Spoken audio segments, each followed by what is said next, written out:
Alright, Bismillah ar-Rahman ar-Rahim. Alhamdulillah wa salatu wa salamu ala Rasulillah wa ala alihi wa sahbihi ajma'in.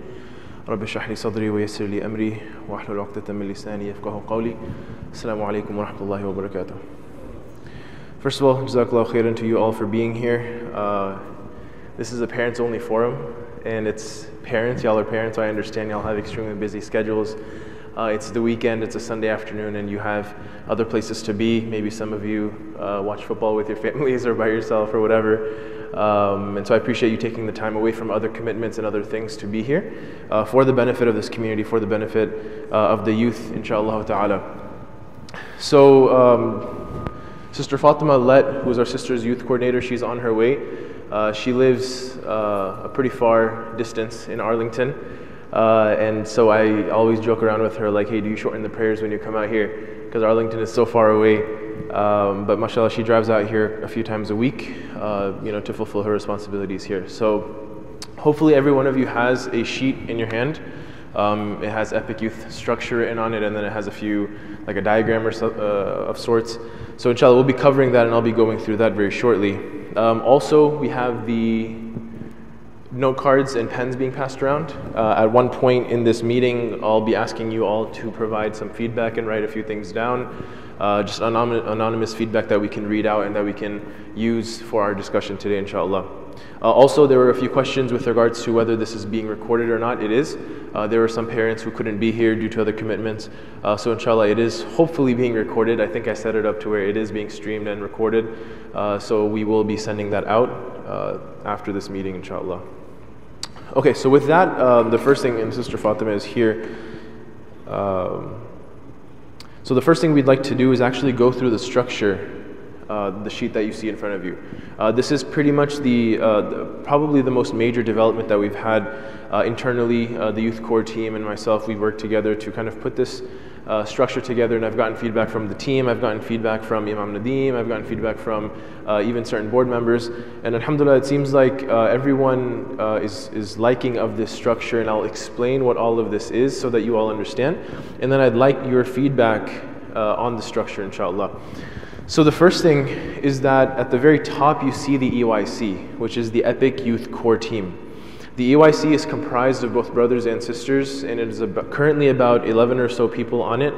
And we plan to open up applications again for the EYC, inshallah, in the next month or so. This is kind of an annual recurring team that we have. The primary responsibility of this team is to oversee all of the activities and programs of the youth group and supervise and make sure everything is going according to how it needs to go. So that's the Epic Youth Core team. There are different positions on it, obviously both of us, and then we have like a secretary, a treasurer, education chair, social services chair, brother's social chair, sister's social chair. And like I said, we're actually planning to expand that as well and open up applications for that. So new youth who have become involved recently can actually apply and become a part of it. So that's the first part of this structure. The second part is to the right-hand side of it, which is called the PMG. It's the Parent Mentor Group. And this is a group of about 11 or so parents whose purpose is to, first of all, represent the entire parent body at Epic. So we basically cater to everyone ages 9 to, you could say, 21. So any parents of youth in that age range is what we were looking for. That's what constitutes the general body. So maybe we have, 200, 300 parents at least in this community, probably within that age, who have kids in that age group. And so these 11 our parents are basically there to represent the views, the opinions, the feedback of the entire parent general body. So if the parents collectively have a concern, the PMG could bring up that concern to the EYC, and we would work together to try to resolve that concern.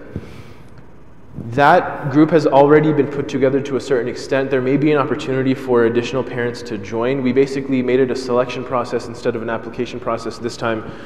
So we reached out to certain parents who have been involved, who have shown support, moral support, financial support in the past, and we reached out to them and asked them if they'd like to be part of it. So I'll be listing those names out so you know who those parents are. And then, like I said, there might be an opportunity for additional parents to join that selective group. in the coming weeks, inshallah. So that's the PMG, and it's also, in addition to represent the parent body, it's also to provide moral support and guidance and financial support to the EPIC youth group, because we are limited in our experiences, in our knowledge. There are many parents who have been involved in youth work for literally decades, and that experience and knowledge is invaluable, and it can help us steer the youth group in the right direction and help us fulfill our goals and our vision and our mission, inshallah. So that's really those are the few purposes of that group. Now, getting into the actual structure, if you go down, you'll see that on each side, brothers and sisters, there are basically 4 different categories. So let me start with the third category, because that's the first one that I started working on the brother side. So I realized that there were 2 issues when it came to the brother side that I noticed. Number 1 was impact. So for me as an individual, as a youth director, it's impractical and it's extremely difficult for me or for anyone to expect me to reach all the 100 or 200 youth in the community and have a direct impact and develop a relationship with every single one of them. That's just not practical. So that's the first issue. The second issue that I saw was lack of manpower. That if we had events like all-nighters or sports tournaments or even on Friday nights or any type of program that we organized, sometimes there was a lack of volunteers or lack of brothers involved. One reason for that is because the core team actually only has like a couple of brothers, one of which is Brother Asim Ghazi, who's the board liaison, so he kind of doesn't even count. And then the second is Shuaib Arab, who's also very busy. So the couple of brothers who are actually on there are busy themselves. So I was like, there's a need for us to create kind of a separate team called the Brothers Leaders team. So what they would help us do is plan and organize programs for that age group of ages 13 to 18 or 13 to 21. So I started putting that team together, and then I realized that there could be a whole structure laid out, because I spoke to many of my mentors, many fellow youth directors, and they told me that the most important thing for any organization, for any youth group, is to have a proper foundational structure in place. And all the people who are part of that organization, the parents, the youth, everybody basically moves within that structure. If that structure is laid out and is set and everybody knows it, then everybody can understand what part of the structure they fit into. So the leaders is what I focused on first, and then there was actually a brother who's 28 years old, and I was like, I want to get him involved. He's very good with young people. And I was like, it wouldn't make sense for him to be in a group of brothers who are between the ages of 17 and 23. He's 28. It would be kind of weird. So I was like, what if we create a separate group for them called the mentors? So the mentors fit into this structure, and there's also kind of outside of the structure, there's a place for the mentors as well, because EPIC Youth, we've actually been intending to start a mentorship program for the community, for adults and youth. It's benefits on both sides. There are many adults, many of you working professionals and your fellow colleagues and parents who have been working professionals for 20, 30, 40 years, in the professional working space, and you have so much to give back and to offer young people. And we know the importance of mentors and how a mentor can accelerate the career and the life and the maturity of a young person. And so we thought, we've been thinking that we want to develop this mentorship program where you have people who can apply to be mentors, and then you have people who can apply to be mentees, to find mentors. And there would be different criteria laid out, different things part of that application and form, so that we can mix in, or we can actually match mentors to mentees. If you have a business professional and you have a young person who's 18 who wants someone to teach them about business and to mentor them, then we would put them together. You have someone who, wants to be a youth director, they could connect with me, right? You have someone who wants to go into IT, you find an IT professional and you put them together. And it's based on the time commitment that the mentor can put in. If the mentor can put in 1 hour a month, that's it. If the mentor can put in 1 hour a week, that's fine.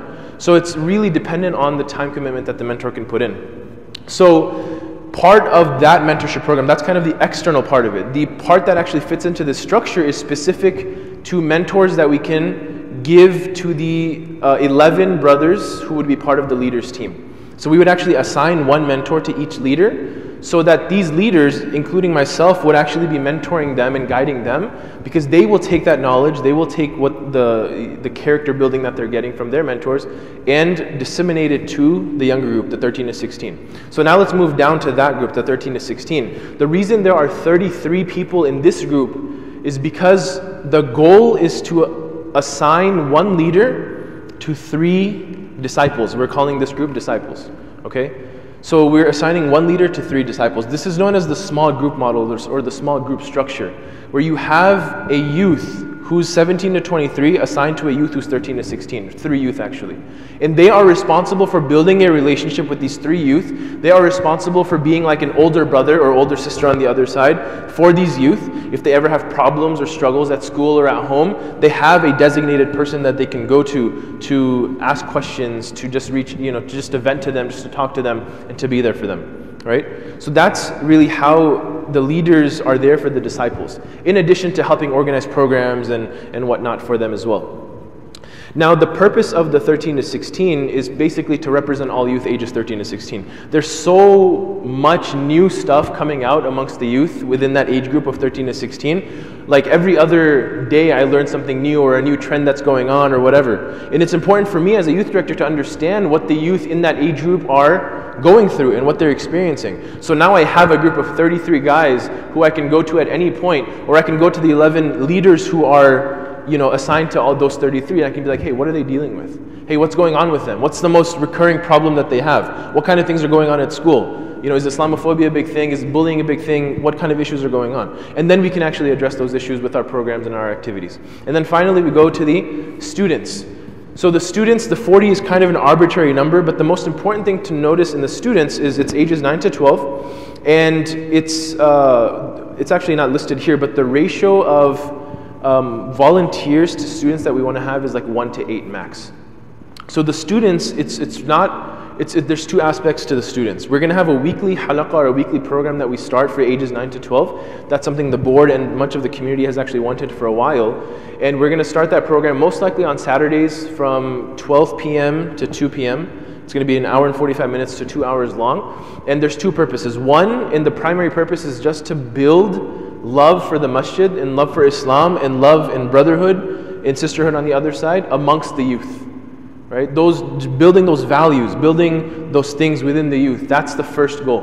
The second aspect is educational, and it's tarbiyah. So Imam Nadeem is actually going to be part of this weekly program that we start, most likely going to be called Saturday Hangout. We plan to start it hopefully within the next 2 to 3 weeks.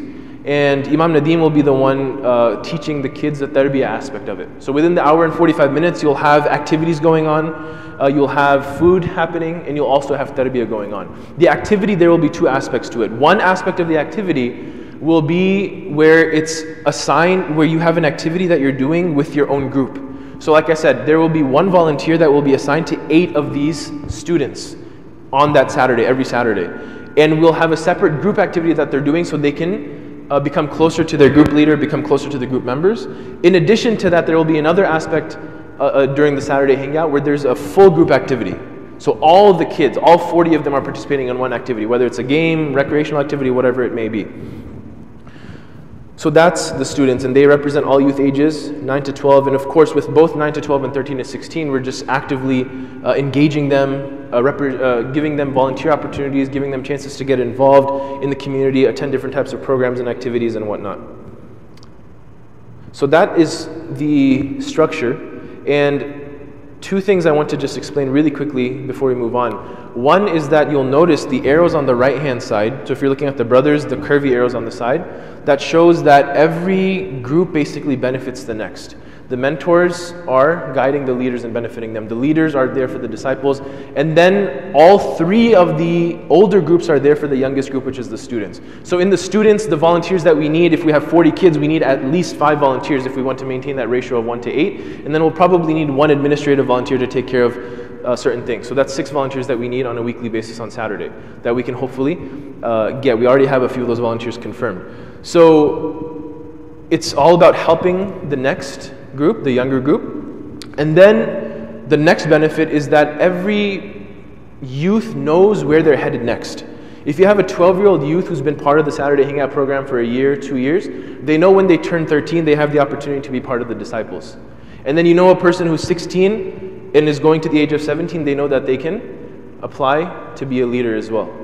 So every person knows where they're headed, and then a leader gets to the age of 24, and they can become a mentor. And if they've actually received that proper tarbiyah, that proper guidance, and they've actually been developed as a young person in their Muslim identity, within the programs that we've developed for them, then they will be completely ready to actually take on that next role. A disciple will be completely ready to become a leader by the time that they are that age. So that is the structure, and now I guess we'll open it up. Fatima, do you have any comments on the structure? No? Okay, so we'll just open it up for discussion. We would like some feedback back and forth on this specific structure, because this is a huge part of, this is pretty much the foundation, like I said, of the entire youth group. And once it's settled on, once it's finalized and implemented, then, you know, for the most part, that's it. We might make minor adjustments here and there. Of course, we'll see how it works in the long term. Hopefully the structure works. Like I said, Brother Rami Kawas and others have actually seen this being implemented in New York and other masajid and other centers, and they said it works really, really well. There are a lot of moving parts and it will require a lot of resources, but it can be done. And if it's done properly, then it can be very, very successful for everybody involved. So inshallah, yeah, let's open it up. So you are, inshallah, starting Halakha on Saturday. So Inshallah.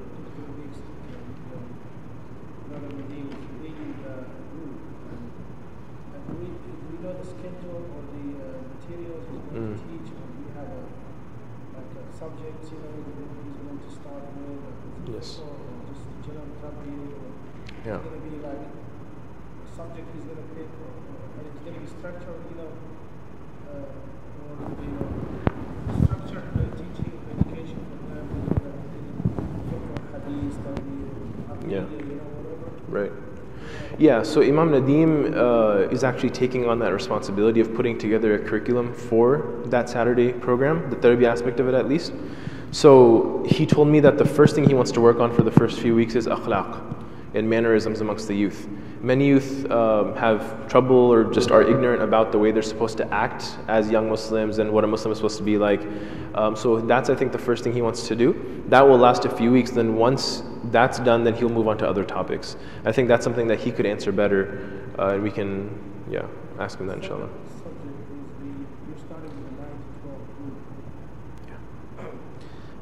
What about the other group, which is very important, 13 to 16? Mm-hmm. And also what I've noticed, you know, the difference between ages 9 and 12. I mean, 9 years old sitting with the 12 years old, Mm-hmm. I think they're gonna feel a little bit uneasy for them. Yeah. I'm sitting with a brother who is 3 years younger than me. Same thing with age 13 to 16. Mm-hmm. You know, from my experience, you know, with life and being a student in the masajid in my back home, I noticed that when you are in one group, when you are the same age, same background, you know, as far as education, very close to each other in age, and they do better, you know, than when somebody is like, you know, I'm sitting with the brother who's 9 years old. Yeah. His understanding is less than my understanding. His age difference.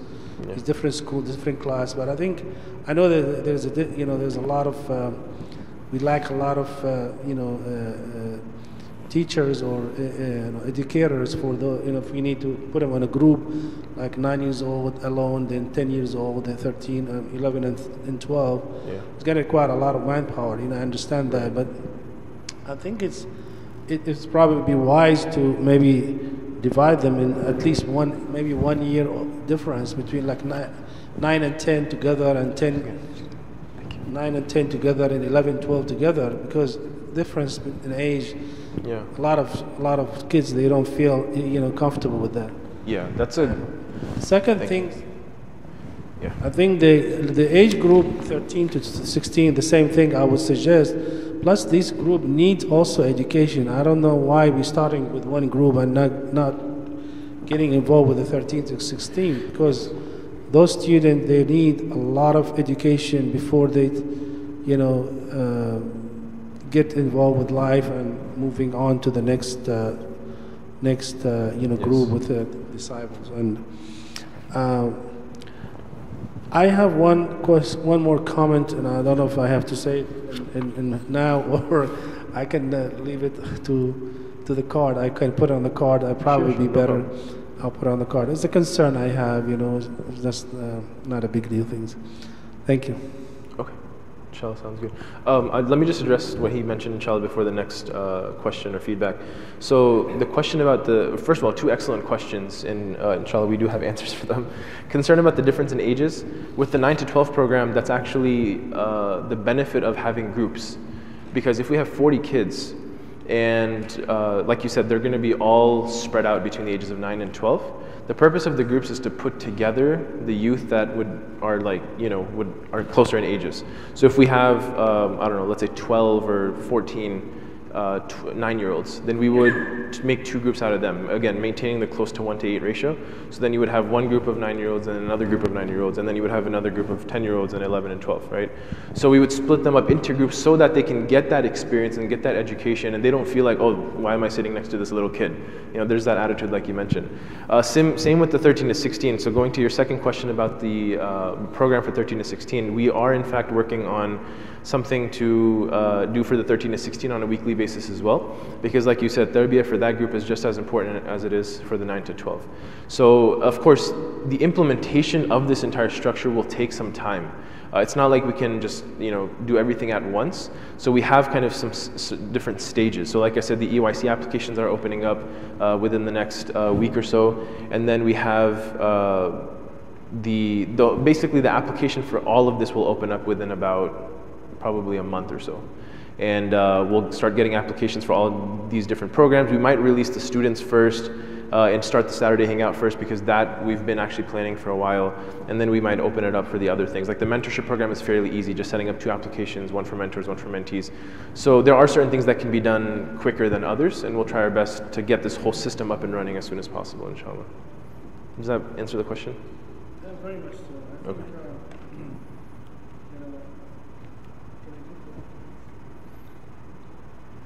I think one of the other thing I would suggest that when you put them in a group, like 1 or 2 years difference between them, I know Imam Nadeem may not be able to do all the to educate all the group at once, because what you said is going to be starting only on Saturday. I think we can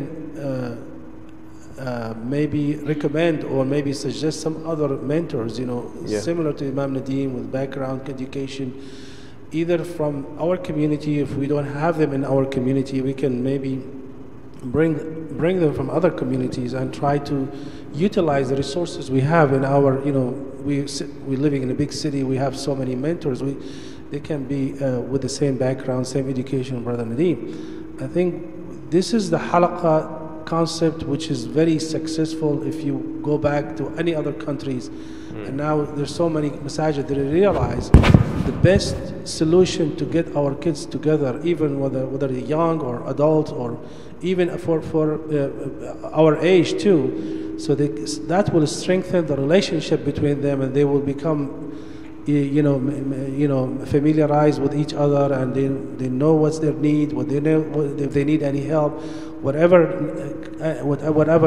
help they need, they can reach their brother and their group and try to seek their help, before they go to the masjid or talk to the imam, and they can solve their problem, whether social problem or financial problem. I think the unit of halaqah is extremely important for any masjid, to start with the young as possible, and keep going until they reach the adulthood, and continue to do that.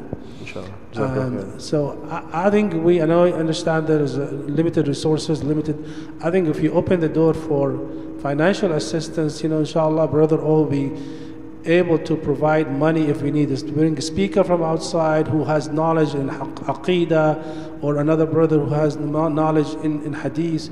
So for those kids, to educate them at a young age and get them involved in the community, get them involved in the masajid, and have them, love the masjid, and make the masjid their hub, Yes. for everything, instead of the Lifetime or the TV or the video games.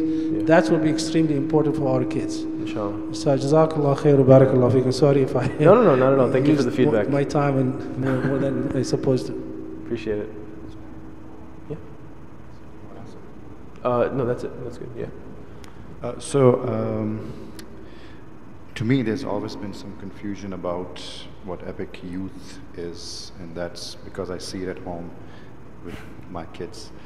When I ask Ahmed or Zain, why aren't they doing something with the Epic, and they say, well, we're not part of the core. I'm like, yeah, but you're youth, right? So you can go and do things, right? So that's really the sort of the question is that how do kids perceive this whole structure of Epic Youth Core, and then what are the rest of them? Because they don't, honestly, this is like very common for me to hear, we're not Epic Youth Core. So, Yeah. so what does that mean really? So how do you get the ones that are not part of the Epic Youth Core involved? I mean, what do you call them? Yeah. I mean, are they still considered Epic Youth, and are you making an effort to make them feel that they are part of the Epic Youth? Yeah, that's a great question. So the purpose of the core is really to kind of supervise and delegate. And that's what I always tell my core team members, current ones and inshallah the new ones, is that our responsibility is not necessarily to get into the nitty-gritty.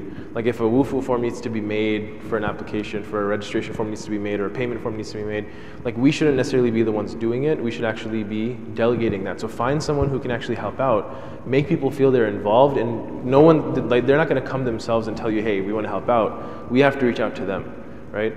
So hopefully, you know, the structure, with regards to the core, that is a more limited number of people. And again, it's actually the core's responsibility to get as many youth involved as possible by delegation. With regards to the rest of the structure, hopefully there are enough spots where youth can get involved, and if they feel like they're part of this structure, then they'll feel more inclined. Because before it was just, hey, there's the core and then there's just a bunch of volunteers, you know? So it was like 11 core positions and then just everybody else is just volunteers. So there was kind of this sense of, oh, it's just they're the core and then we're us, you know? So now it's more like, hey, no, the core is part of the structure, everybody else is also part of the structure. And then even outside of this, there are general volunteers. If you're not part of this, or if you applied but you didn't get one of the spots or whatever, at least there's a much larger number of people that have, you know, official parts of the structure than not, I guess, if that makes sense. And again, Fatima, if you want to chime in any of these, just let me know.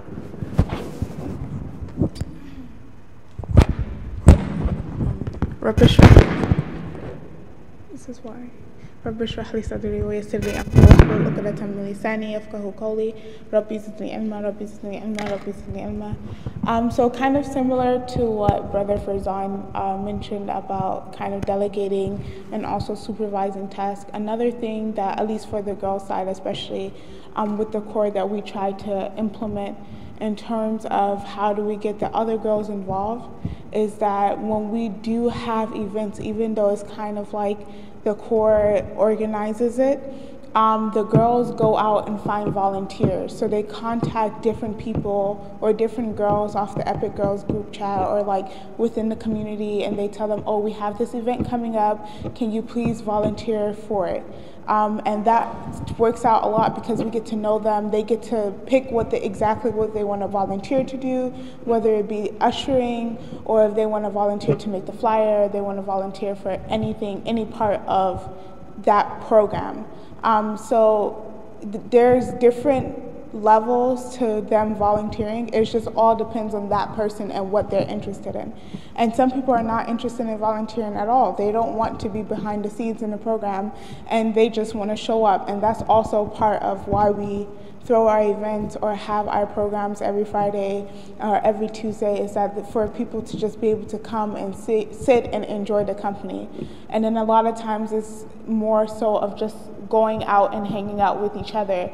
And that hanging out is not that, oh, okay, I'm hanging out with the core girls. It's just, no, I'm hanging out with a group of people from the Masjid. Can I make just one suggestion, just from my experience in the past?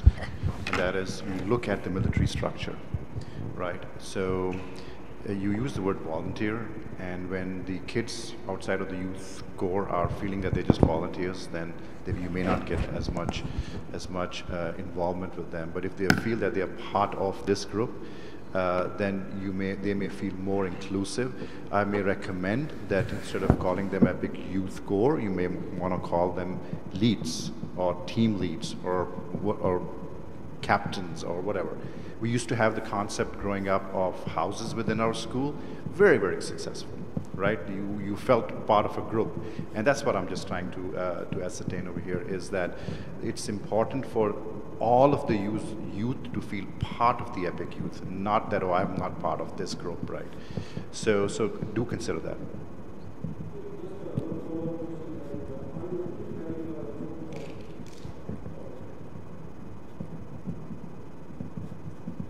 Just one follow-up question. Are you open to having a group for kids like from age 5 to 9 as well? Why did we pick age 9 here? Okay, so thank you for the question. The capacity of my life and of the youth group is limited. Even stretching it down to 9 is actually against the advice of many of my mentors and whatnot, but the board wants us to at least tackle the 9 and above. Even I would consider 13 kind of the minimum. In 9 to 12, I would actually call them children, and that's in fact why we have a children's committee at EPIC dedicated to serve kids and families who have kids from ages 12 and below. The youth are considered 13 and above to 21, 25, whatever you want to call that. So we said that, okay, if the board wants us to focus on the 9 to 12 and create a weekly program for them, we can do that, right? We can set up volunteers, we can put people in place to make that happen, inshallah. But anything under 8 and below, and even 12 to 9 to a certain extent, other than the weekly program that we're putting together, that's the responsibility of the Children's Committee. So there's a Children's Committee at EPIC. If you have kids in that age, I would highly recommend that you get involved. They have a meeting, I believe a bi-weekly meeting on Saturday mornings at either 9 a.m. or 10 a.m. I've attended a few of those. They do have monthly recurring programs. There's something called Epic Tots that you can look into. And there are a few other trips. I think they have a monthly kind of social trip that they do with kids of 9 and below or 12 and below. So you can look into that, inshallah. But like I said, the 9 to 12 range, our main responsibility is to organize that weekly program for them, have that weekly tarbiyah for them. Anything outside of that would be the Children's Committee, inshallah. Yeah. I don't see like any programs. There are very minimum programs, even like the TOTS program. I think these are for kids who are like 2 to 4 years of age. Okay. Between 5 and 9, I don't see many activities there. Yes, that is a concern that we've received. The board has received that concern. It's just it's been difficult to find people and to find resources and volunteers to actually help out with that group. So inshallah, we'll try our best, and I'll convey that concern and that feedback to the board, and we'll see what we can do, inshallah. Okay, let's go to the sisters for a couple of questions, and then we'll come back, inshallah, if that's okay.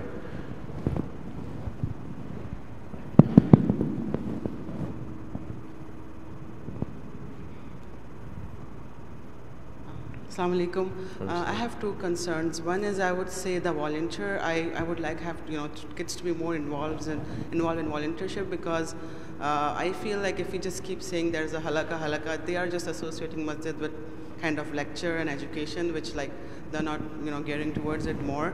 But if we make a group and we can provide them more volunteer opportunities, like they have it humanitarian project and they did it and it was very like beneficial.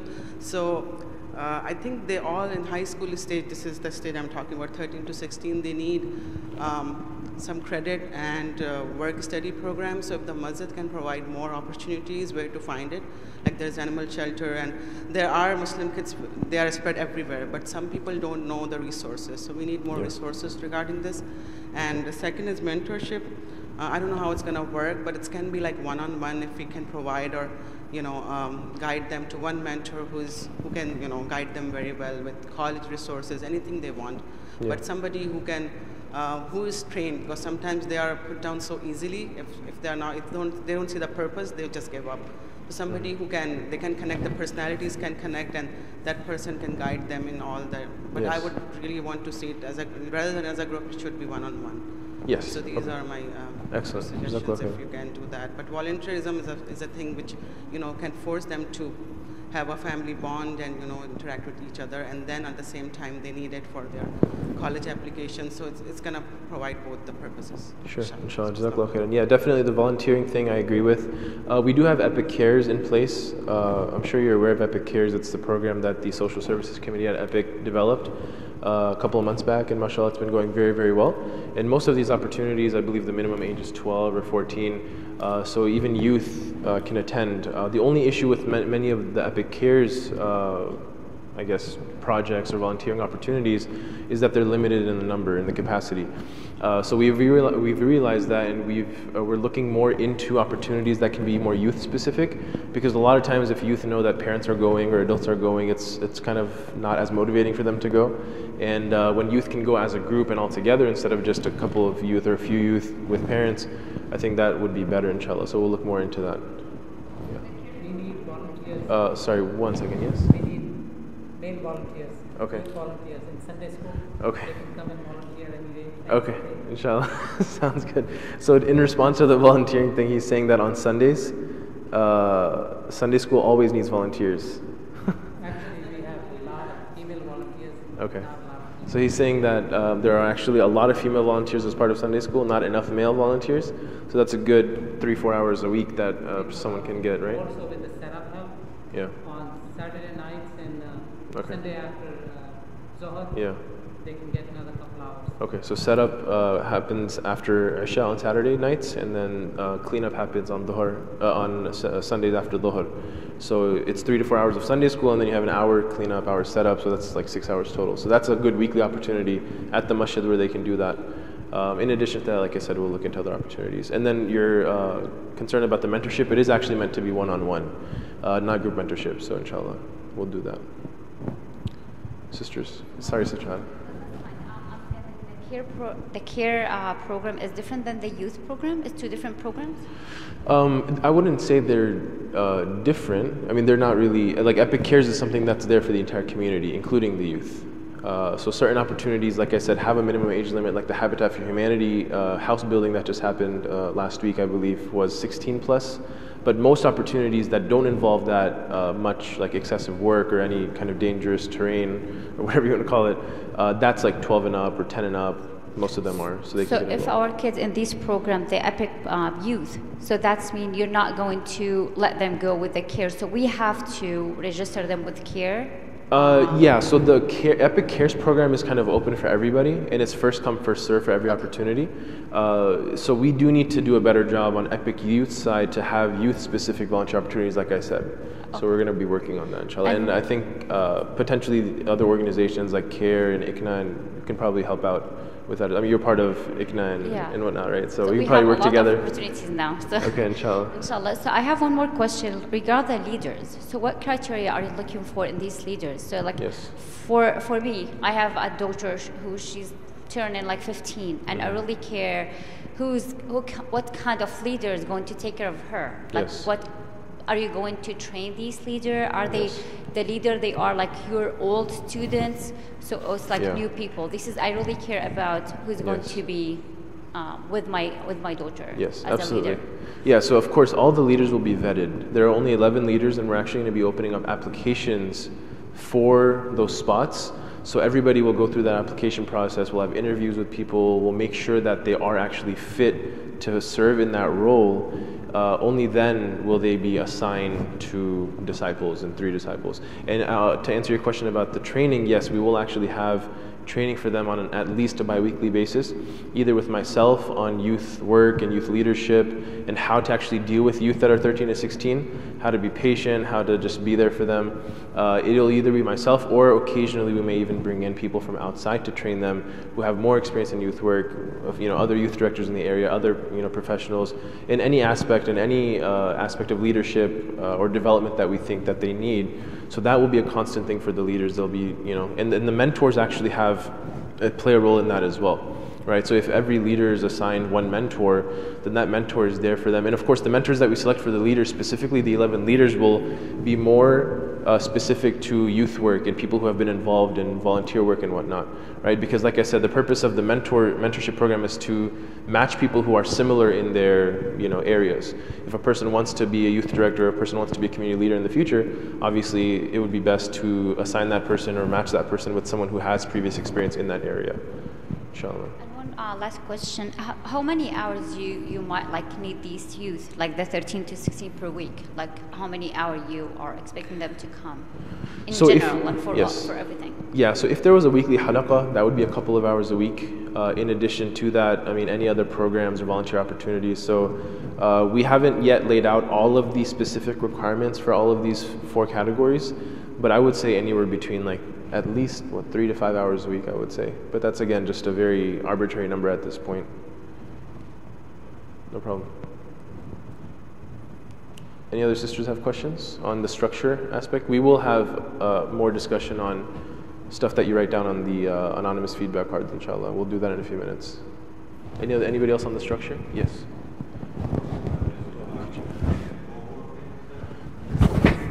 Oh, sorry, one second. Okay, that's fine.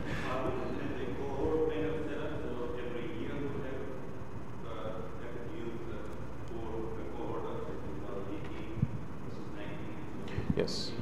So that's a good question. So the Epic Youth Core, we're actually working on the application process. So that was a question that came up, is how often do you have a new team come in?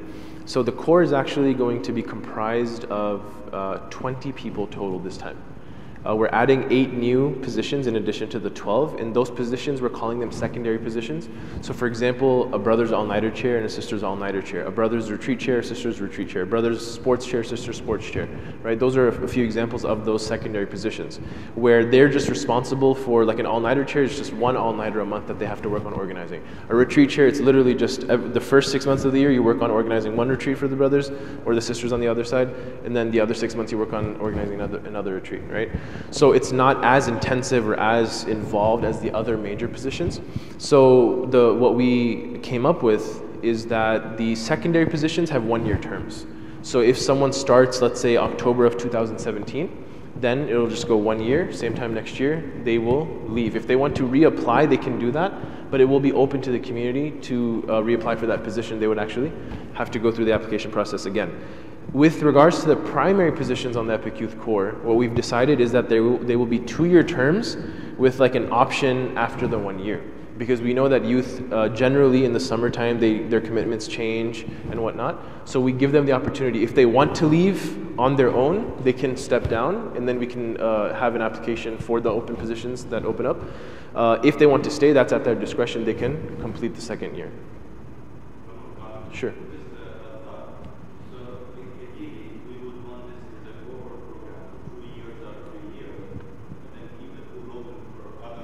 Yes.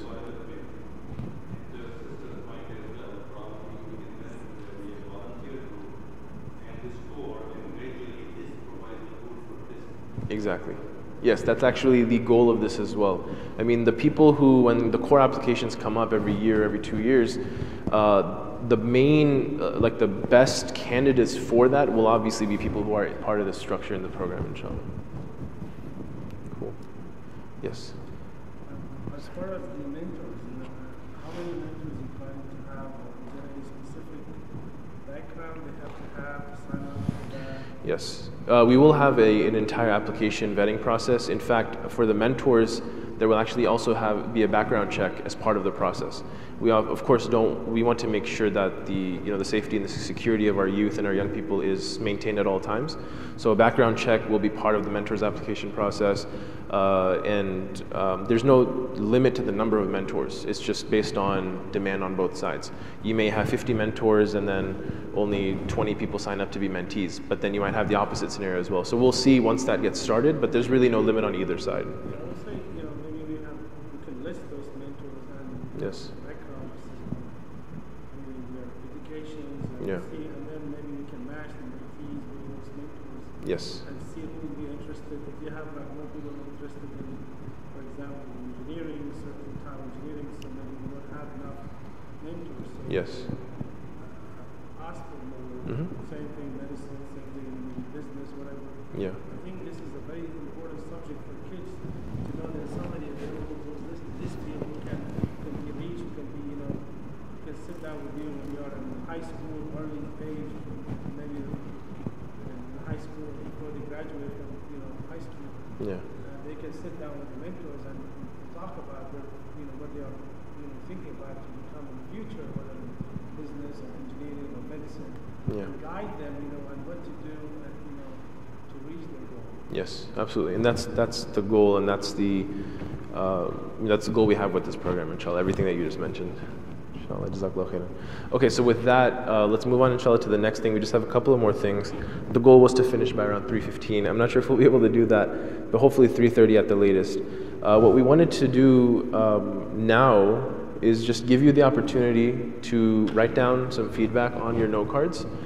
So this is just anonymous feedback. You don't have to put your name on these cards. What I would suggest, if you haven't already filled out the card, if you can kind of split it up into brothers, sisters, and then both. So if you have a specific concern or feedback on the brother side, kind of just put brothers in parentheses or brothers there. Same for the sisters and then same for both, so that for the questions that are for brothers, I can answer them, for the sisters, she can. And then for both, we can both address them, inshallah. So we'll give you about 2-3 minutes to do that.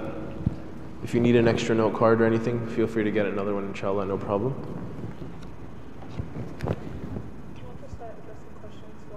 Yeah, go for it. All right, Assalamu alaikum. So I'm just going to start kind of addressing questions as people bring them up. Is that better? Okay. So the first question is in regards to MIST. For people who don't know what MIST is the Muslim Interscholastic Tournament. It happens at a regional level and it happens at a national level as well. Regionally here in the state of Texas, I think regionally we compete in Houston. I'm from Atlanta, so I know more about Atlanta MIST than I do about Texas MIST. Whether or not we're going to be able to start a MIST team, it's something that we have been talking about and we've been looking into. So I can't conclusively say right now if yes or no, but it is something that we're definitely thinking about. And Farzan and myself haven't really come to like a conclusion of whether or not we have enough bandwidth to do that. But we're thinking about it, inshallah. Inshallah. Cool. Yeah, I have a couple that I can. Oh, I have a mic. What am I doing? Okay, so, all right. So there's two here. I think it might be the same person, but that doesn't matter. So the first concern is for brothers ages 13 and up, a proper lecture is needed. Masjid can pay for that. If every week is not possible, it can be done once every 2 weeks.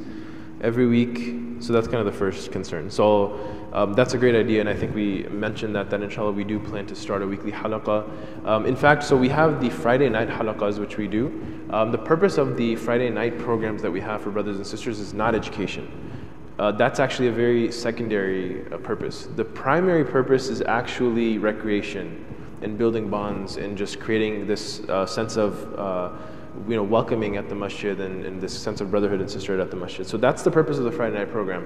We do have the portion of the program, this is at least on the brother side, I think the sisters have more of the tarbiyah section, but the brothers it's very limited to maybe about 15 minutes a week on Friday nights. In addition to that, we're actually planning to start an educational halaqah for brothers. That's going to happen on Tuesday nights, depending on the time of the year, either between Maghrib and Isha or after Isha, if Isha is early enough. We're actually in the works, we're actually speaking to certain shuyukh. The first option we have is Sheikh Abdullah Aduro, who is actually in the US Irving area, and we're going to ask him if he can do a weekly program for us, for brothers only. The sisters actually have already started their weekly educational halaqah, which Sister Fatima teaches, called Wonder Women. She's going through, some of the great women from our history, from Islamic history. So that's happening for sisters ages 13 plus already. We're trying to start something like that for the brothers. And I would rather someone more qualified teach and someone different, because the brothers see me, the youth see me all the time. If someone from outside is coming in and teaching that subject or teaching whatever topic, I think that would be better. So hopefully that addresses that concern. There's a second concern on here, every week going out to eat. Again, this is referring to Friday nights, because every Friday night, part of the program is actually to go out to eat, because, again, there's a social, recreational aspect to it. Everyone can't afford that. If someone has 2 boys, it's even more difficult to afford. Twice a month is okay, but it shouldn't be more than that. So that, I appreciate the concern. That is another concern that some other parents have brought up. So I think the youth really do like the food every week. Food is something that naturally attracts youth anywhere that food is, if it's free food. So obviously on Friday nights it's not free, they're paying for it, but I think just going off site every week is a bit of a hassle and is a bit difficult. So that's something we're working on. Maybe we can provide food at Epic that they can buy. Perhaps we can also once in a while have food that Epic sponsors or some parents sponsor that can be free for the youth. So we'll look into those options, inshallah. And the final concern, sorry to take so much time, brothers ages above 13 shouldn't be allowed to stay until late night. Fajr prayer is more important than staying here late. Boys need a halaqah too, so that was addressed.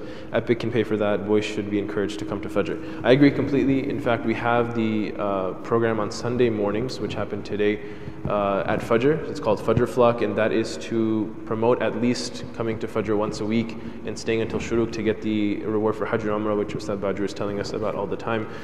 So that's the purpose of that. With regards to other nights, maybe on Friday nights, there are instances where we do stay late. We usually play basketball for quite a while after Isha. Now that Isha is earlier, it's a lot better than it was before, because Isha used to be at like 10 o'clock. We would start playing at like 10:30 and end at like 1 or something.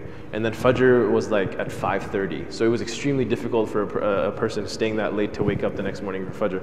Now that Isha is at 9 o'clock, we start playing by 9:30, end by midnight at the latest, and then a person can still wake up and come for Fajr at 6:30. That's still 6 hours of sleep. So at this time of the year, hopefully it's not going to be that much of a concern, but of course once that time of year comes around where it's a shorter period of time between Isha and Fajr, this is something that we definitely need to address. Perhaps we can start the program earlier so that everything can be done by Isha time, or there's only maybe an hour left to do or whatever after Isha. We can have a cutoff time where it's kind of lights out. And in fact, that's something I'm considering, where we just have like a time where we just like, hey, okay, no lights after this time. It also doesn't help that the brothers actually play cricket until like 2 o'clock as well, but that's another concern. But inshallah, we'll try to address that as well. Okay, so I have a list of things here, so I'm just going to address them one by one. In terms of the sisters providing some sports programs for them, it's something that I've been working on since I got here. It's not as easy as it seems of just organizing something outside and then them being able to go outside, because then there's concerns with parents who send their daughters here specifically, and them playing like outside and things of that nature, or wearing, that's for boys too, okay. But in terms of the girls, and having them be comfortable in what they're wearing and to be able to play and things of that nature. So in terms of the girls, we're working on providing something more consistent, but I don't foresee that, to be completely honest with you, I don't foresee that being a thing until we are able to have our own basketball court when this, inshallah, the new phase is built. In the meantime, we have started organizing different sporting events outside of the Epic premises that allows for the freedom of the girls to be able to dress and play as they want. For example, on September 30th, which is what we're launching tonight, the girls will be going swimming at Mass Youth Center, where they have like an area, they have a swimming pool and things of that nature, and it will be only for the girls from 4 to 7. And then hopefully in the next coming months, preferably in October, which is the date we're shooting for, we're going to be having a kickball tournament for the girls, inshallah. So that's the plan. We're just waiting to confirm certain details in terms of the kickball tournament to provide that. And I'll let, after I'm done, I'll let Farzan address the sports for the boys, providing sports tournaments for the boys. In terms of more organized tarbiyah programs, so the structure that I personally kind of follow in terms of programming is to provide 3 aspects: recreational, enrichment, and education. Okay, so in terms of recreational, we do a social twice a month.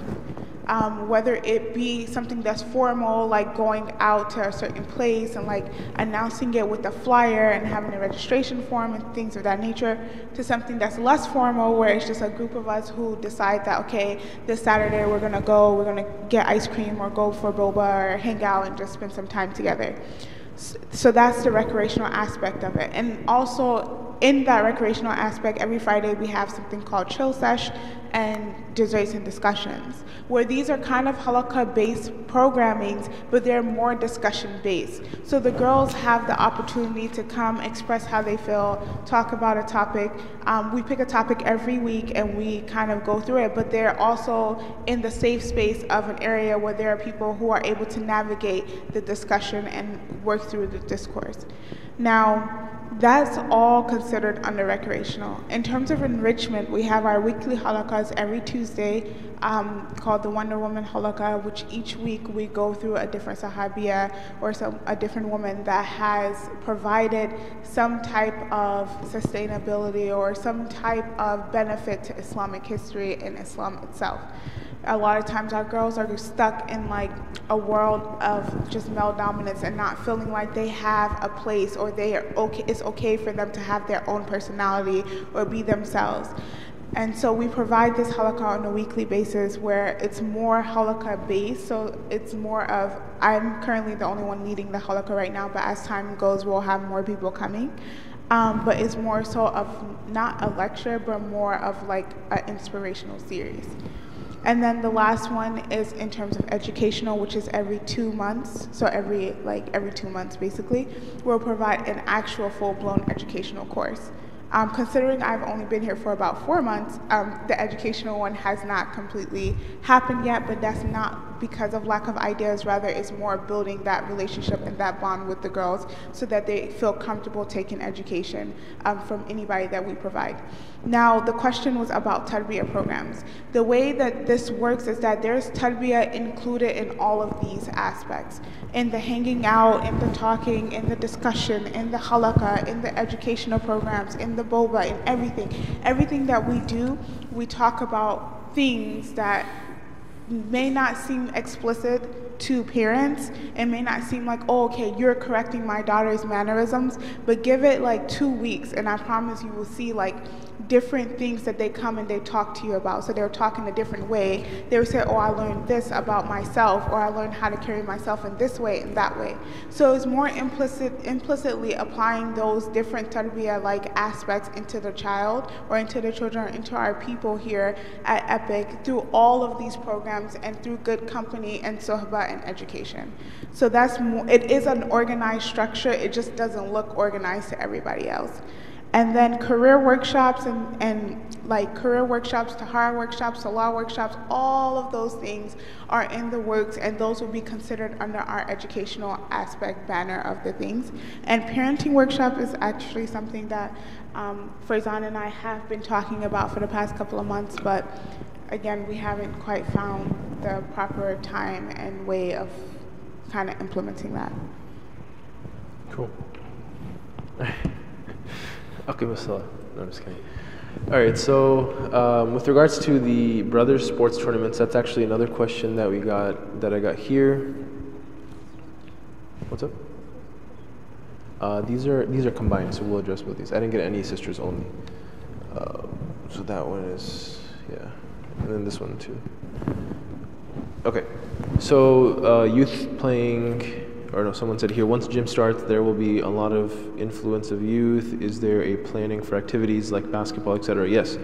So, inshallah, we will have, of course, once the gym is here, that opens up a huge avenue of opportunities to do so many different types of programs. When it comes to either whether it's conferences like educational stuff and enrichment, when it comes to basketball tournaments or volleyball tournaments or I don't know, bubble soccer, whatever it may be. I mean, there's so much potential when you have a facility like a gym. So of course that's part of our plan as well, inshallah. Another card here. Youth playing basketball outside and prayer already called inside the masjid. I think someone should be in charge of reminding the youth to finish their game and be ready for salah. Yes, definitely that is another concern, so that they have time to make wudu and get that stink off of themselves, which has been an issue. So having someone in charge is a bit difficult, but at the very least on Friday nights we try our best. Maghrib is getting earlier. Sometimes we don't even realize that Maghrib's already come in, even though it's come in, because it's getting earlier every day. But we will, inshallah, make a more conscious effort to make sure that the youth come in at least 10 minutes early so that they have time to freshen up and be ready for prayer, inshallah. Also, before I forget, there are a couple of things I wanted to just bring up before we do the rest of the cards, if that's okay. So one was the fact that there's food and refreshments for everybody. So as you're leaving, if you need to step out or if you need to go, that's fine. Please do take some food and refreshments on your way out, inshallah. The other thing was I forgot to name the PMG, so I'll name the people on that before I forget. So the names on here right now currently are Dania Hamid, Faizan Sheikha, Fawzia Bilal, Hanifa Diwan, Inayat Sahin, Iqra Bandukra, Khalid Ishaq, Muhammad Adurra, Munib Siddiqui, Omar Jama, and Rizwan Uqaili. So those are the people that are on the parent mentor group right now. And like I said, there will be an opportunity for others to apply to be part of that as well in the coming weeks. So that's done. Okay, and then there's a question that came up with regards to brothers. Where'd it go? All-nighters, like staying all night? Okay, so someone mentioned like brothers staying all night. So I actually wanted to just bring up what was the hot topic of the last Parents Only Forum, which happened a few months ago, which was brothers all-nighters. This goes along with just the upcoming activities that we have. Brothers all-nighters were like ended indefinitely because there were so many issues that came up. People leaving, coming back, a lot of just like random stuff happening because of the lack of supervision, because of the fact that our facility is outside the basketball court and then there's no boundaries there where you can protect and make sure that no one leaves and no one comes or whatever. So we took a step back. We decided, okay, we're not going to do any more, at least for the next few months, and rather we're going to try to fix that system and then try to have the next one. So I feel like we have improved it, and I wanted to let you guys know what the plans are. Inshallah, the next Brothers All Nighter is coming up on Friday, October 6th, if that's the right date, and it's the first Friday of October. So that, what we're going to do is we're making it a lock-in instead of an all-nighter. So it's an all-nighter and a lock-in at the same time. So what's going to happen is that all the activities the entire night will actually be indoors. Nothing will happen outdoors, because now we can actually have a controlled environment when we're inside. And alhamdulillah, we still have so many activities that we can do inside. The basketball court is just one thing. There's so many things that we can do inside. So Isha is going to be probably somewhere around 8:45 in the beginning of October. So what we're doing is the official start time of the all-nighter is actually going to be 11 p.m. So that way, youth from 9 p.m. to around 11 p.m. have 2 hours to go play basketball outside if they want to. Because that's just the hottest sport that we have in this community. Youth love basketball, so you give them a couple hours to play outside, let them tire themselves out, and then basically bring everybody in. So we'll have the registration, I believe, going from 11 to 11:30, and doors officially close at 11:30. So the purpose of a lock-in is you don't let anybody in or out the entire time during those designated times. So from 11:30 p.m. all the way up until probably 5:30 a.m., no one will be allowed in or out the building, unless it's obviously an emergency situation. So we'll actually have a security guard outside in front of the men's entrance probably, or the women's entrance, and we'll have volunteers, adult volunteers, who will actually be manning every single exit that we have. There's the sisters entrance, the brothers entrance, there's a side entrance by the brothers by the stairs. Those are pretty much like the main 3 or 4 main entrances that we have. All we need is 1 or 2 volunteers at each one to make sure that no one's getting in or out. Now, all the activities will start at 11:30. We'll actually have qiyam first, because one thing we realized is that qiyam we would actually do at the end near Fajr time, and all the youth, most of them, probably 60-70% of them, wouldn't actually pray, and we can't force them to pray. It's a nafil prayer, obviously, or sunnah prayer at most. So they would just kind of sit, or they wouldn't be involved because they're just so tired, right? In addition to maybe they're just not interested. So instead of doing that, we're just going to be like, hey, we're doing qiyam at first, and just get it out of the way. At least they can experience that qiyam if it's the first thing. We make everybody pray together. Then after the qiyam, we have the talk. So we're going to bring in a guest speaker, trying to get Sheikh Abdullah Duro or someone else who can come and give like a 30-minute discussion talk. Then after that, we have dinner. So one problem that we saw was that one of the reasons youth would actually leave the site is because of food. They would get hungry. So they would go down to the 7-Eleven, they would go to the Walmart, the Whataburger, or whatever. So we're making it a point to have enough food here on site so that they won't have to leave. So for dinner, we have pizza and drinks and snacks. Then we actually are going to give every single youth, every single brother who's attending the all-nighter, a lunch bag, those brown paper bags. That's going to have like a chip bag, a cookie pack, and like a drink in it or something. So they can actually eat and drink that snack anytime they want throughout the night. Then for breakfast, we're actually going to plan to sponsor the breakfast by either one parent, if she says yes. If not, then we can have a few parents collectively sponsor it. Probably costs like $500, $600. We actually did it for the second all-nighter in Ramadan. Very nice breakfast, eggs and meat pies and cheese pies, all this like good stuff that youth would like, and do that instead of going out to Denny's or going somewhere outside. So all the food, all the activities, everything will actually happen indoors. So I guess if you want to offer feedback on that, you can as well. But hopefully that takes care of that. And yeah, that's it for me for now. All right, so now we have about overall supervision between the boys, for the boys and for the girls. That also goes with what Brother Farzan was saying in terms of us having more adult, especially for the all-nighters, having adult volunteers who are going to be there to make sure that like they're doing what they have to, like the kids are not doing something wrong. In terms of like the girls events that we do, that's part of where we ask some of the people to be volunteers as well. So we'll have like some of the older girls come and like kind of watch over and walk around and things of that nature. Especially when we had our all-nighter, we had the core girls who were walking around a lot, the entire facility, making sure everybody was okay, everybody was doing what they had to do. I had a couple of my own personal friends and roommates who came and spent the night at the Masjid as well. And then some other older girls who are in college who were here, making sure that happened. So it's a work in progress, and we're definitely trying to get better at that. The next thing is no co-ed camp. So actually we're having a retreat for the girls on November 17th to the 19th, and a retreat for the boys on the same weekend, but it's at 2 different camps. So we're not having a co-ed camp. We're focusing on more building sisterhood amongst the sisters and brotherhood amongst the brothers, and kind of building that relationship between each other. In terms of having more structured classes to talk to the kids about very important issues such as education about their bodies and changes that may be happening in puberty and tahara and all those things. Again, that goes with our new structure of providing very structured educational classes taught by very qualified people. So we will be having structured classes teaching them about all of these things that they need to know, but of course like in a very respectful manner, in a manner that's like very okay in terms of Islamic values, and that reaches that. Having more moral support with the kids that are memorizing Quran, and like letting them know that they need more, Islamic studies programs, and letting them know that they need to learn more about the Prophet ﷺ in addition to their Quranic memorization is something that we're working on slowly, and we're doing that through the halakas, which is why we have the boys' educational program coming up, and we have the sisters program every Tuesday, but having a more structured class to do, yes.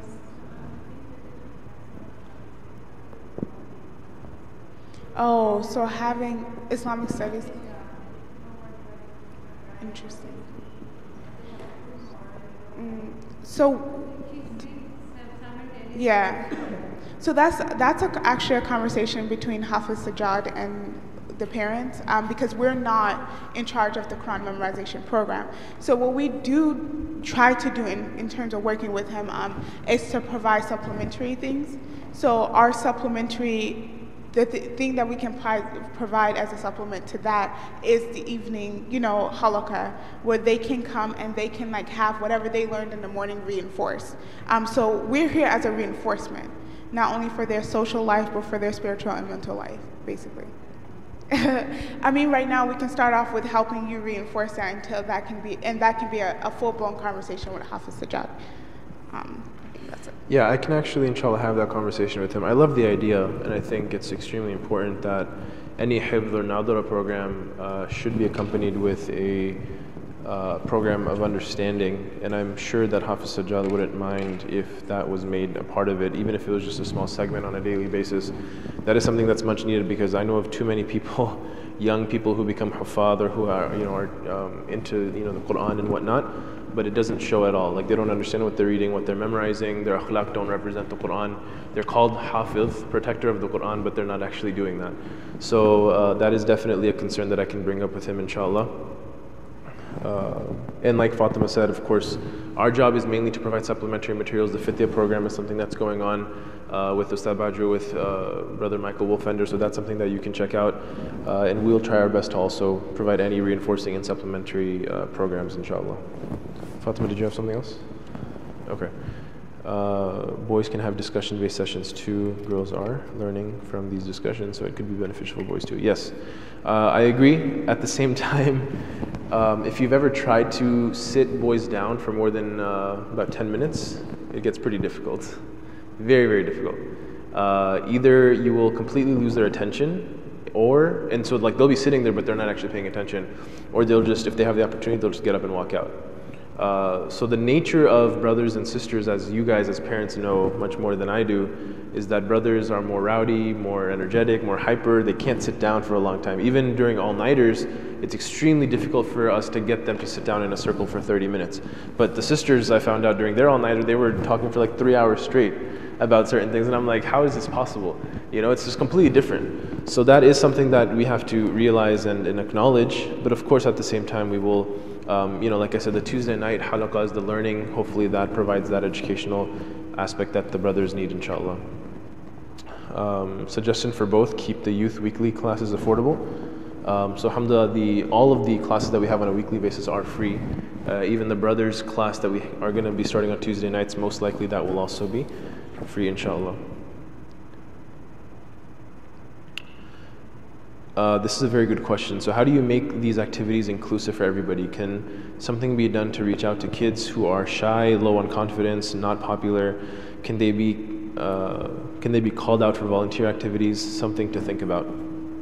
Definitely something to think about, inshallah. I don't know if you want to say something about that, but again, a lot of it just has to do with reaching out to them. Of course, it's our jobs when we see youth who maybe we see that aren't actually part of the normal social circles to reach out to them. In fact, that's actually what we train the Epic Youth Core team and all of our volunteers to do as well. For those that are more actively involved, for those that actually do have, you know, more of an easy kind of social ability, we tell them, hey, if you're ever at an event, if it's a Friday night event, if it's an all-nighter, if it's a volunteer opportunity, if you see someone who's not talking, who's shy, who's kind of like in their own space, just go up to them, introduce yourself. A lot of times all it takes is for one person to come up to them and engage with them.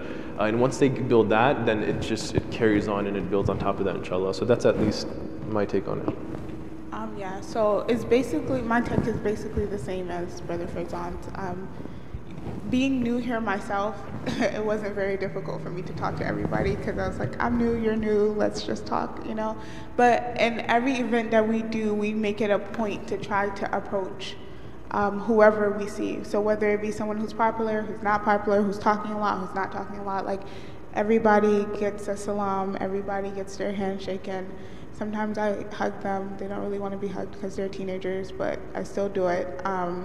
And sometimes they don't want to talk, but I still talk to them. So it's a work in progress, and sometimes it takes time. They may be a little weirded out that somebody's actually trying to carry on a conversation with them. It just takes time, and if you see that your kid is a little more shy or anything like that, please come up to us and talk to us and let us know so that we can also go an extra mile in trying to help you navigate through that and making sure that they can do much. Yeah, in addition to that, we are actually planning to organize, going along the lines of having one major educational program every 2 months. We're planning a public speaking / communication khatib kind of workshop, which should hopefully, in a formal way, help them boost their confidence. Not only speak in terms of like speaking to an audience, but also just speak to people face to face, just improve that social ability. So hopefully that should help with that, inshallah.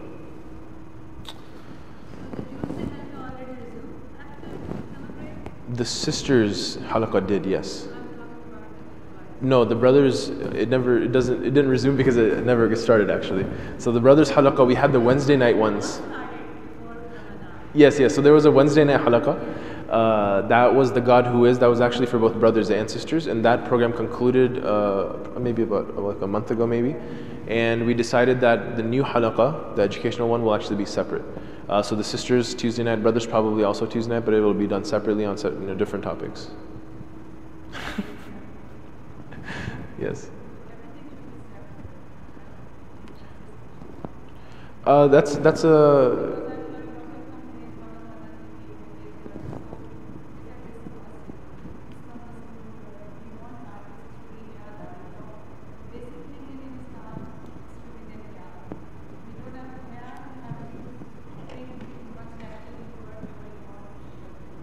Yes. Alhamdulillah, yeah, of course, and we're trying our best to cater to all of the people in the community. At the same time, with regards to the gender relations issue, that is a very long conversation to be had, and that can be discussed, inshallah. But of course, while we try our best to maintain that level of haya and the, whatnot between the genders. At the same time, it's not like we can just make it a completely separate environment at the masjid, right? They're going out and they have classmates and they have, friends, they have people that they're interacting with. It's better that we offer that education and that learning experience at the masjid in whatever way we can, than for them to go out and do whatever they want, right? So that's, again, a discussion that can be had, but we're trying our best to maintain that. Like, there's any event that you see where we have both brothers and sisters, there's always a divider in between. We try to maintain that, level of respect and distance between both genders. At the same time, we do work together on certain events if need be. Yeah, and kind of just to add on to Brother Farzan's point a little bit, more so the importance is teaching them how to interact in a respectful way. So how do you interact with the opposite gender and still maintain your haya and still maintain your, it may seem super out there and like not possible ever, but we live in America where they have to go to school, they have to work, they're going to the worst thing that I've come across in my experience as being a youth coordinator, not only here but back where I'm from, and being, working and going to school like in an Islamic program and also going to secular school, is to see someone who's Muslim and doesn't know how to interact with the opposite gender and then falls into the traps of shaitan. It's very easy for that to happen. Now, we maintain the proper barriers that we can here. We maintain as many things that need to be separate, we keep them separate. We provide safe space for the girls to be able to talk to me freely, say what they got to say, talk to the core girls, talk to each other freely, say what they got to say. We maintain that for the boys' side as well, which is why we don't have sporting events here at the masjid for the girls, because we want them to be comfortable, to wear what they want to wear, to play how they want to play. And then there's those 1 or 2 times where there is a barrier in the masjid and then they have a program together. So that's teaching them how to interact, It's not necessarily saying go up and talk to this person, this is how you talk to them. But it's no, you maintain your own dignity, you say what you have to say, and then you go on with your life. So if you do end up seeing an event where we're having a conference or something and there are both boys and girls there, it's not us promoting for them to talk to each other, it's rather for us to know, for them to learn how to have a shared space between 2 people. And maintaining that whole concept of, not falling into those traps that is so easy to fall into outside of the walls of the masjid. Yes. And my final comment on that, again, this can be a very lengthy discussion, but what I've seen, like what Fatima said, is that there's kind of 2 extremes, and what we need to do is provide the balance. So one extreme is that there are youth who have never interacted with sisters, who have been homeschooled, or who, even at the masjid they have never interacted with a sister, or wherever they've been kind of shielded. And if a sister ever says Assalamu alaikum to them, they don't know how to react.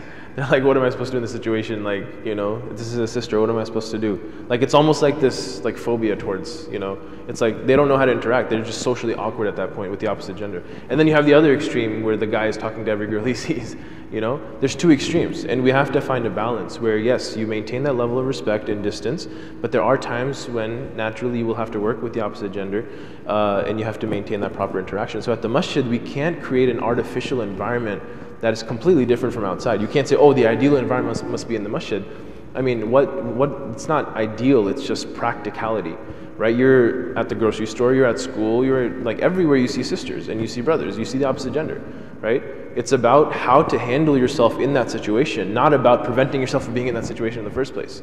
The masjid is also a place where we must bring the youth, especially once the gym comes. That's going to be something that happens all the time, where we have to teach the youth how to deal with brothers and sisters amongst each other, because you'll have people walking around everywhere, right? So we have to teach them how to do that properly and in a way that is appropriate. And because many of these youth actually also have questions about, even Friday night halaqah, one of the brothers was like, hey, how are you supposed to marry someone if you can't get to know them, if you can't date them? And I had to address that topic, and this is a very common question, right, amongst youth, because they feel like, they don't understand this whole concept of gender relations in Islam. For some reason, they think it's complete separation, complete, you can't interact at all. But there are appropriate ways to go about doing that, and of course, getting married as well. So Again, those are just a few points, but again, this is a lengthy discussion that can be had at a later time, inshallah. I think that is it. You have any other questions or things on your thing? Okay. So one thing we wanted to cover, just a very final comment in the last minute. We wanted to go through the full schedule that we have planned for the remaining days of September, October, and November. In fact, in our last meeting, we actually laid out the entire schedule that we have for both brothers and sisters and both until the end of November. Instead of just kind of going through that in words right now, I'd rather just give you that document and that calendar. I think that would be better so that, because anything I say right now, you're going to forget anyway, most likely, and you don't need to write it down. Instead, we'll just, inshallah, give you that whole calendar. We'll send it out. And there is an Epic Parents WhatsApp group. Hopefully all of you are part of that already. If you're not, please do approach either myself, any of the brothers, or approach Sister Fatima if any of the sisters want to be part of the... That's okay. Yeah, just get their information. So all we need is your full name and your phone number. Just inshallah provide that to us, and that's where we post all of the updates. Inshallah, the link of the recording to this Parents Only Forum, as well as the full calendar for the next couple of months will be posted there. That's the best way to stay updated with everything, so please do join that WhatsApp group. With that, let's inshallah end with a dua. Allahumma salli wa sallim wa barik ala Muhammad. Bismillah ar-Rahman ar-Rahim. Alhamdulillahi Rabbil Alameen. Ar-Rahman ar-Rahim. Maliki yawmiddin. Iyaka na'budu wa iyaka nasta'een. اهدنا الصراط المستقيم صراط الذين أنعمت عليهم غير المغضوب عليهم ولا الضالين. Ameen. Ya Allah, whatever efforts we're putting in, whatever time we're putting in to help the youth, Ya Allah, reward us for that. Ya Allah, purify our intentions and make them sincere only for your sake. Ya Allah, whatever mistakes we've made, whatever shortcomings we have, forgive us for those mistakes and shortcomings. Enable us to organize programs and activities and conduct events that can benefit the youth, that can make them confident young Muslims, that can enable them to become pioneers and advocates of this message of your deen. Ameen ya Rabbil Alameen. Jazakumullahu khairan to all of you for attending. Like I said, please do grab some snacks and refreshments on your way out. If you do have any concerns or you want to have a conversation with either one of us directly, feel free to do so right now as well. Jazakumullahu khairan. Hope you guys have a great day and a great week. Assalamu alaikum wa rahmatullah.